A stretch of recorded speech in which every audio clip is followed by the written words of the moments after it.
Have you ever felt parched, not just for water, but for something more? A deep thirst for peace, for hope, for a life that's truly full. In our world, we're constantly searching.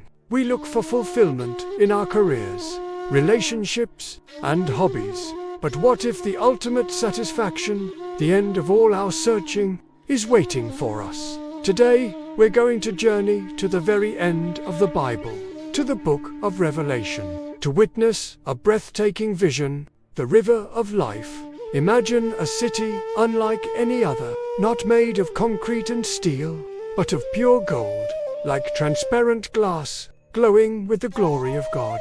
This is the New Jerusalem, and right from the throne of God and of the Lamb, a river flows. This isn't just any river. The Bible describes it as a river of the water of life, bright as crystal. Can you picture it? A current so pure and clear it shines, sparkling with divine light. This river isn't just a beautiful feature of a heavenly city. It represents the very essence of eternal life, flowing endlessly and freely from God Himself. It's the ultimate source of spiritual refreshment, quenching a thirst we might not even realize we have. It's a symbol of God's unending grace, provision, and love for His people. Now, let's look at what grows along this magnificent river. On either side, the Bible tells us, stands the tree of life. This should ring a bell. It's the same tree we first encountered back in the Garden of Eden in Genesis. The tree that humanity was barred from after the fall.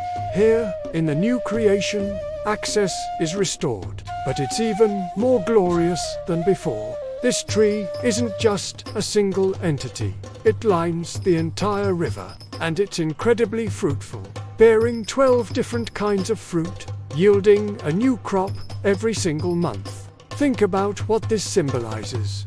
A constant, ever-changing, an abundant supply of life and nourishment. No more seasons of lack, no more spiritual hunger. The variety of fruit suggests a richness and diversity to the joys of heaven that we can only begin to imagine. And there's more. The leaves of this tree are for the healing of the nations. In this new heaven and new earth, all the divisions, conflicts, and pain that have scarred humanity are finally healed. All the hurts, the sorrows, the lingering wounds from our earthly lives are completely mended by the grace that flows from this tree. It's a picture of total restoration and perfect harmony. The vision continues with a powerful promise. No longer will there be anything accursed. The curse that entered the world in Genesis 3, the curse of sin, suffering, and death that has plagued all of creation, will be gone forever.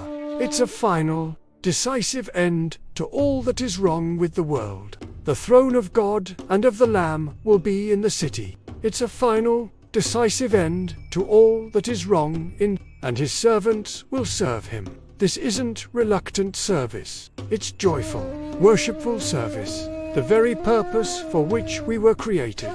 And the intimacy of this relationship is stunning. The scripture says they will see His face, and His name will be on their foreheads. Throughout the Old Testament, seeing God's face was considered impossible for sinful humans. But here, in this redeemed state, we will see Him face to face. We will know Him perfectly, and we will be known as His own, marked with His name, signifying His ownership, protection, and our belonging to His family. Finally, the vision concludes with a reality that is hard for us to grasp. And night will be no more. There will be no need for the light of a lamp or the light of the sun, because the Lord God will be their light.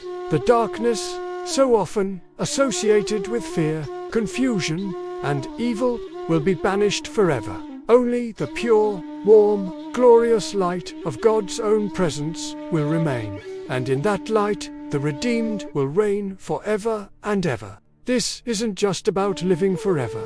It's about sharing in Christ's victory and rule in a state of unending joy and purpose. The river of life is more than just a beautiful story.